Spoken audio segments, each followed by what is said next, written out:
What's up, guys? Welcome back to the channel. Boozer here. Thanks for stopping by. Hopefully you guys are having a great start to the work week.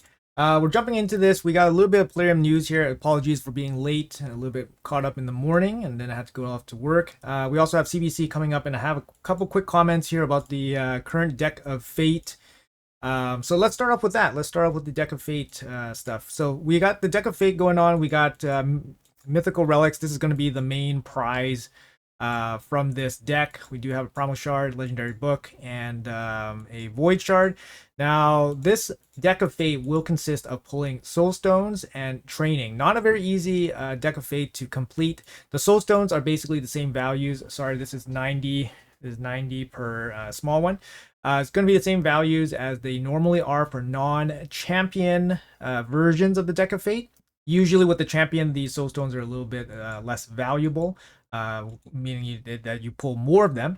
But in this case, we do also have a 2x boost on the small ones. So the small ones get a double chance of pulling 4, 5, or 6 stars from the soul stones. Now, a quick comment about this is that the Deck of Fate will be overlapping with your CBC, which is happening in 9.5 hours. So if I caught you guys before CBC starts, you guys might want to consider either pulling your soul stones before or after CBC. So basically, this 3-day long, or I believe 3-day, 9-hour long event will bypass the CBC. So you can pull before CBC or after CBC if you want to conserve, like basically suppress your CBC points.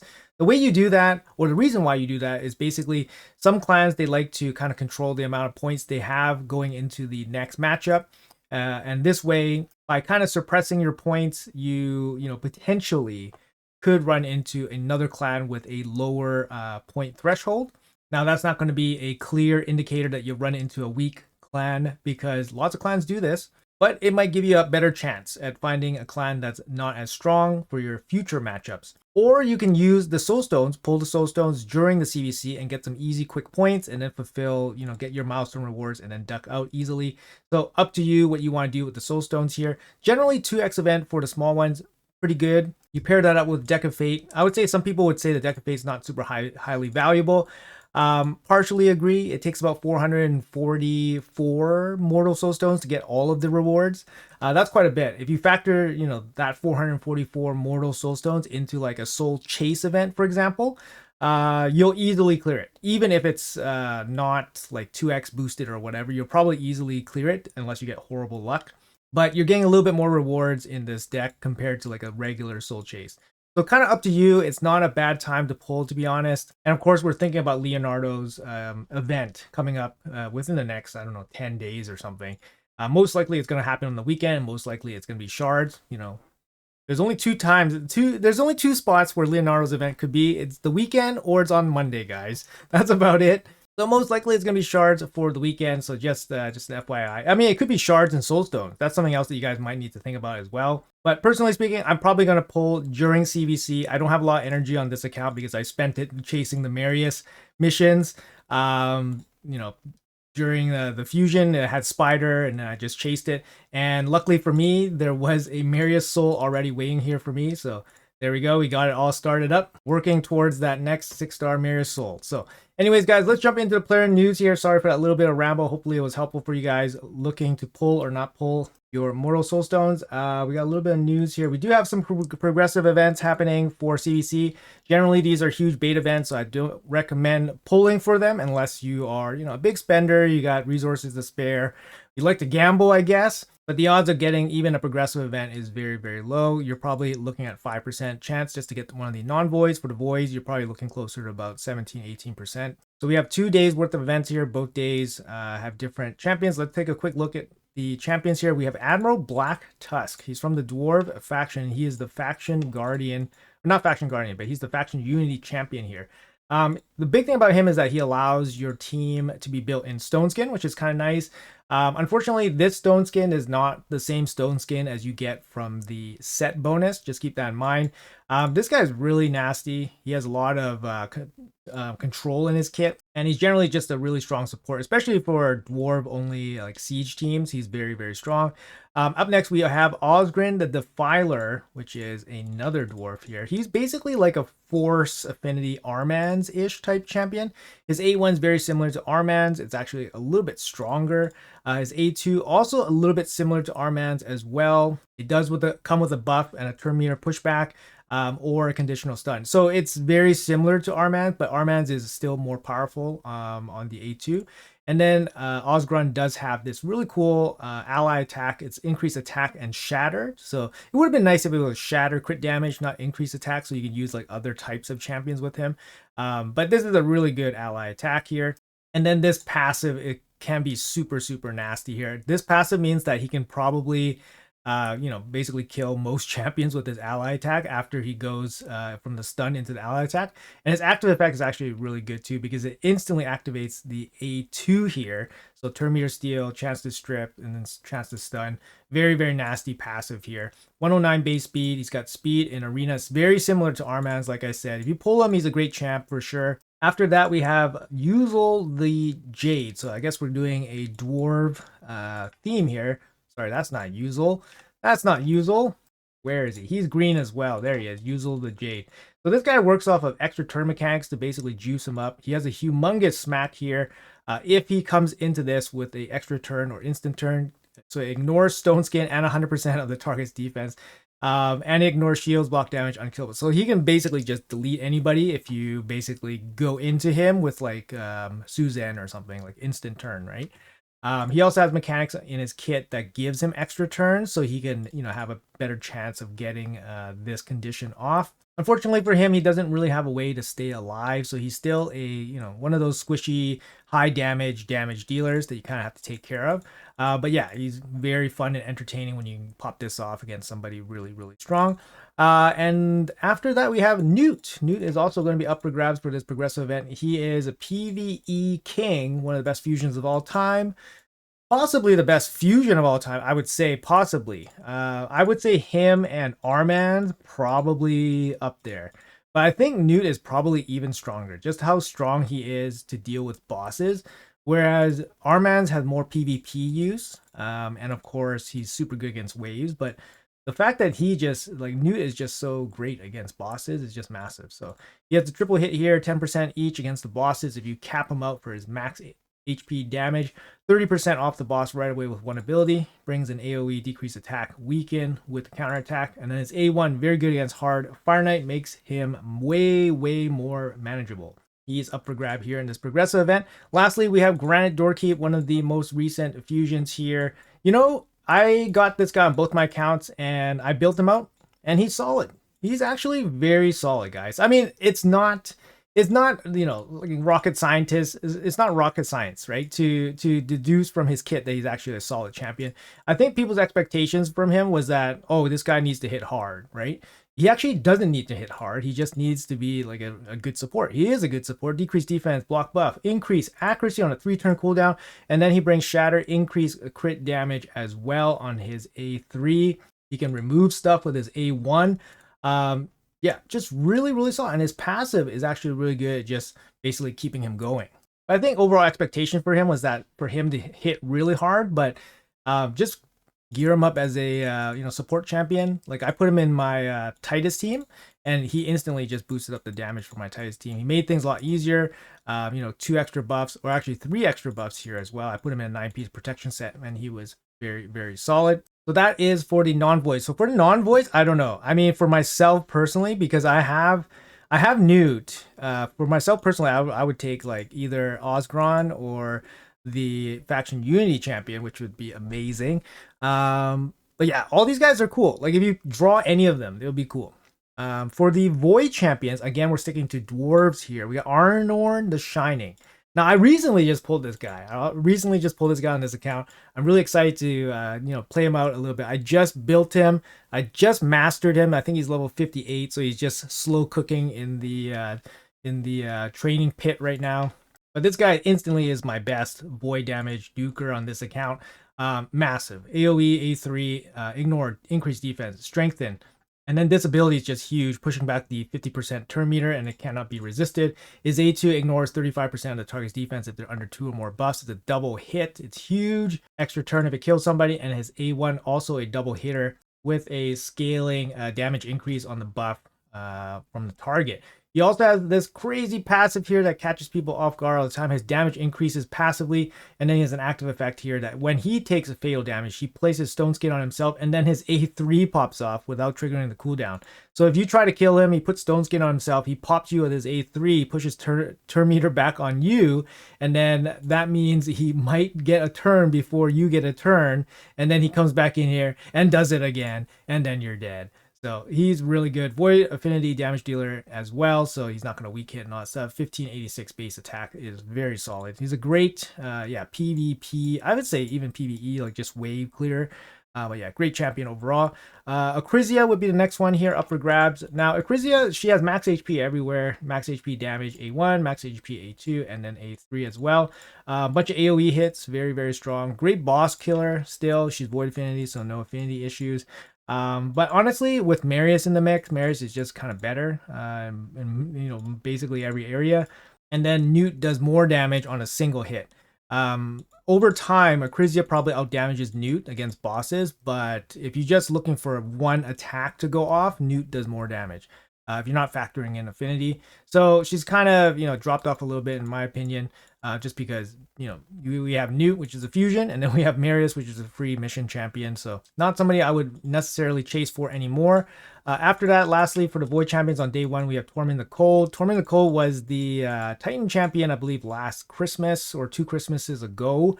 And he was a winner-take-all champion chase. That's how I got him. Anyways, Tormund was a absolute menace when he was first released, and I believe he was nerfed at least once, maybe twice.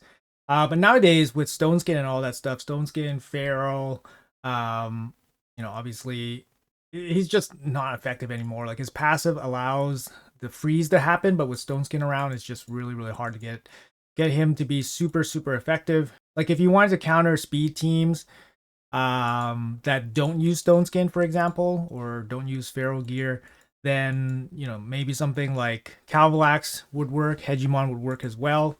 Tormund would be an option for those types of teams, but because it's a chance for this to happen and disrupt the enemy team, it's just not as consistent. He's still very, very good for like wave-based content, faction wars and stuff, and he can hit decently hard and provide an element of just control and annoyingness.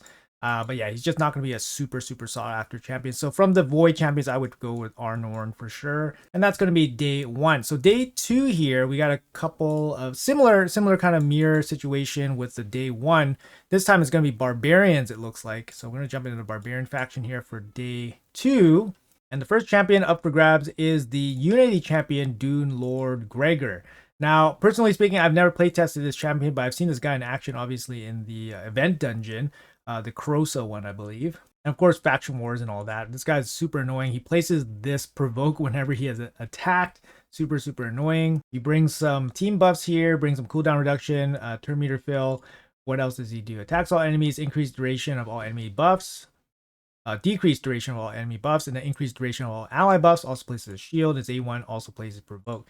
So, I mean, as far as faction guardian go, he's probably on the weaker side. He brings a bunch of control elements, bunch of team support, probably only going to get used in like siege only teams. But with Armans in the Barbarian faction, it's kind of hard to not have a half decent Barbarian team. After that, we got Thor here. Thor is incredibly strong, one of the best fusions of last year. It's got an A1 turn meter pushback with the chance to repeat the attack. Very good, even for like Fire Knight and stuff like that. Good for Arena, good for Hydra. His A1 hits super hard. His A2 also hits super hard. It's an AoE here. Also ignore block damage and unkillable, which is pretty interesting. So you could actually technically use him as a counter pick in Arena if you need to. I don't like the animation speed on this. It's a little bit on the slow side. So if you're planning to use him for like a campaign farmer, it doesn't work out super, super well. He has an A3 here, which is very good. Brings a little bit of utility, brings decreased speed, also self-buffs himself, which is really, really nice. He's on a 3-turn cooldown. It doesn't hit as hard as the A2, particularly. So usually use this once and then try to cycle between the A1 and A2 for maximum damage. And then he has a passive here, which is really good. It's just basically passively doing damage against waves and against Hydra, for example. Every 10th attack, he will do basically an AoE attack, which is super cool. and it's also a stun. It's also a stun, and it occurs even if for whatever reason he is CC'd. It's kind of interesting. So it just always happens. It's super cool. Decent base stats overall for a damage dealer. A 1553 is solid, and then he brings his attack in all battles. Very good champ. Very good champ, especially for a fusion. After that, we have Dune Herald Zaharas. Very good champion, actually. Doesn't get too much love, but for me, it looks very solid. Lots of stats, 108 base speed here. Speed in all battles. Got an A1. Turn meter steal with the debuff spread is very nice. Not full debuffs, just 2 random ones. His A2 here on a 3-turn cooldown is a single target hit. Before hitting, he steals all the buffs from the target, then buff spreads to your team, taking all the buffs from this champion and placing them on all allies. Then he places block buff and block active skills. Now the block active skill is super annoying because you can basically just isolate one champion, take all his stuff, and then just shut him out from anything with this ability on a 3-turn cooldown.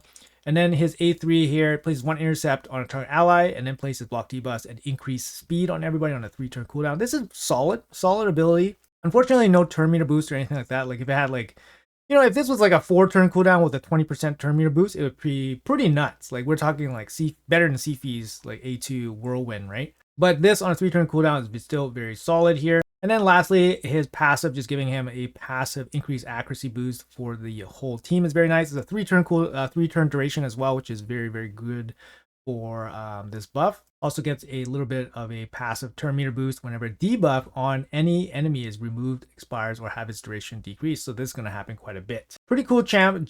I think just missing just a little bit. He's missing just a little bit. Maybe if this had a chance to control more than one enemy, this guy has a little bit of potential, I feel. Maybe offensively, not defensively, but offensively. Up next for the non-voice, we also have Arman's up for grabs here. One of the best fusions of all time. I would still say for general players, general progress, he is better than Fabian, just because he can handle waves a little bit more solidly, especially if you have like just very like hack job teams, like very, weak teams and just trying to deal with hard content. He's very good at just controlling everybody. He has an AoE, full enemy stun here with the full turn meter steal back.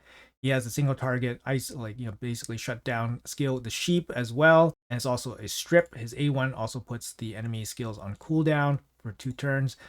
Speed in arena as well. Great champion overall. I think his general influence in like the arena nowadays is, definitely reduced. I mean, he's been in the game for, like a year and a half now.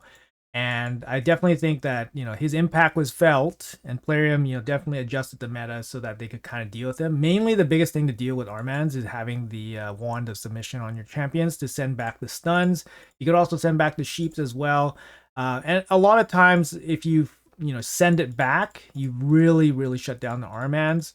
Also things like pinpoint gear, shut them out as well. And then there's some champions with specific anti-sheep abilities as well. So, Arman's, he had a lot of hate when he first came out because he was so influential, so powerful. But nowadays he's still a powerful pick, but not the end-all be-all of everything anymore. So after Armaz, we have Esme, the dancer. Esme was a fusion not too long ago, maybe like a year ago.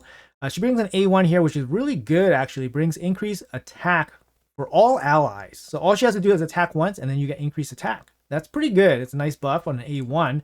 Her A2 is a 3-turn cooldown. It's an AoE, places weaken and block buffs. This is a great ability for like Hydra and stuff like that if you need it. She does have some synergy here with Modo of the Peel. I don't think it's super impactful, to be honest. Not impactful enough to include both of them. The A3 here places increased accuracy, increased speed on a 4-turn cooldown. Honestly, this is not enough, right? It's not enough for a 4-turn cooldown ability. But even if you just use her for this against Hydra, this is kind of like a sweetener ability. But unfortunately, it's on a 4-turn cooldown. Her passive ability here, it gives a small chance to randomly change the attacker's crits to weak, normal, strong. I mean, she's not tanky enough that if a critical hit turns into a normal or strong that she always survives. So, it's not enough, right? If the crit hits always turn into weak and it's 50% chance, then sure, fine. Active effect. So when this champion is hit, increase the turn meter of the ally with the highest attack by 50%. So she's hit once, 50% turn meter boost on the highest attack. That could be interesting, potentially, if you have it set up that way. But Honestly, she's okay, average-ish. She has a decent ability here, decent ability here. This is actually a good ability. And then she has speed in all battles. So she is a decent champion, just not anything super, super amazing. So that's going to be the non-voids here. And for me, if I were to gamble and somehow pull a champion, I would probably want the faction Unity champion just because it's pretty exclusive. Otherwise, I would say, for normal people, I think it's either Armans or Thor. And if you have more specific use for some champion, it could be Dune Herald, so Harris as well might get a look as well. So let's check out the Void champions here from the Barbarian faction. First up, we have Odin Fae Father. I would love this guy, man. I would love this guy. I won his 5-star soul in a champion chase, basically by accident, or not by accident, by random side effect of just chasing shards on that champion chase. But I have his 5-star soul. I would love this champion because I instantly use his 5-star soul, and it would instantly be impactful for him. He's a great champion. He's a freaking sore in the butt, pain in the butt to deal with when I run into this guy against me. There's an A1 here, has a chance to place Berserk. If you guys don't know what Berserk does, it basically makes your champion hit harder but take more damage. So if you place this on a support champion, so if you place it on a support enemy, they suddenly start dealing more damage. But because they deal no damage, it doesn't matter anyways. They deal so little damage, the extra boost doesn't really help, but they take more damage. So you basically effectively softened up that support champion significantly with the debuff, with this Berserk debuff. So that's one thing that's really good about him. His A2, massive ability here, 3-turn cooldown, full team strip with a decreased defense and a stun on the same ability. It's absolutely insane. He's void affinity too, so you don't have to worry about affinity issues. And then his A3 here, single target smack, ignores 100% of the target's defense. And then if you kill somebody, it's a revive on your side. So this is just a nuts ability. It just kills support champions like crazy. And then his passive here, probably the most powerful, most annoying thing about this guy. Every 9 turns on the field, so global effect, block damage happens. And yeah, it's freaking annoying as heck. And then he brings 40% Void ally speed in arena battles. Could be insane if you have right Void champions to pair up with him. 105 base speed is kind of hurting him a little bit because it's not super fast for like a speed lead champion, but he's still super strong. I would love this champion. Unfortunately, it's not in the cards for me to chase Void champions right now. Up next, we have Ursuga War Caller. I do have this champion on my other account. I haven't really used her at all. At some point, she was kind of meta, just like a meat shield. Her passive here is kind of nice. It's kind of like a mini ally protection-ish. She does bring ally protection strengthen on an A3. And then she brings a couple, damaging debuffs on her A2 with an A1 block active skill. So she has some neutralizing abilities on her kit, and she's a damage soaker. But honestly, she's not particularly insane or super useful, I think. Maybe for early game, you can use her against like clan boss or against bosses. But somebody like Vogoth, like an epic, is, I would say, kind of better almost. So I wouldn't particularly chase Ursuga here. And then lastly, we have Turvold. I have 3 Turvolds, I think, on this account. Like, if you guys can imagine playing for like 5 years with free-to-play Void Shards, and then you're pulling the same damn freaking Void champion 3 times. You just want to, I don't know what you guys are going to do, but you guys want to throw those Void Shards away. But Turvold I actually used for platinum pushing back in the day, like a couple years ago. This was before Mythical Champions, and he absolutely cranks. If you build him out properly, he just smacks. He's still one of the best sources of kind of like raw damage. He doesn't rely on ignore defense damage, which can be good in the right spot, right? So he self buffs, he hits super hard in the A2. You could use him in like faction wars or boss fights just to like chop down bosses really fast. But honestly, he's not like particularly, super easy to use. You kind of have to have a great team around him. You need great gear on him. But he's a really fun champion. He does some big hits and all that. Actually does okay against Hydra too. But he's going to be up for grabs. But for me, the Void champion that stands out obviously is Odin Fae Father here on day 2, and that would be my choice if you guys are going for this. Like I said, guys, progressive events, total scams, less than 5% chance of pulling the non-voids, and probably 18 or less percent to pull the voids. If you're close to Mercy, might be worth the gamble for some of these key champs. Otherwise, I'll just hold on my shards, save them for Leonardo and all that. That's most likely coming up for the weekend. Anyways, guys, if you guys are watching until the end, make sure you guys hit that like and subscribe button. Would really appreciate that. I'll probably be streaming GVC when it starts, or roughly around when it starts. make sure you guys drop on by if you guys are here around on YouTube. Thanks so much for watching until the end. Appreciate you guys. Have a great day, and I'll see you guys in the next one.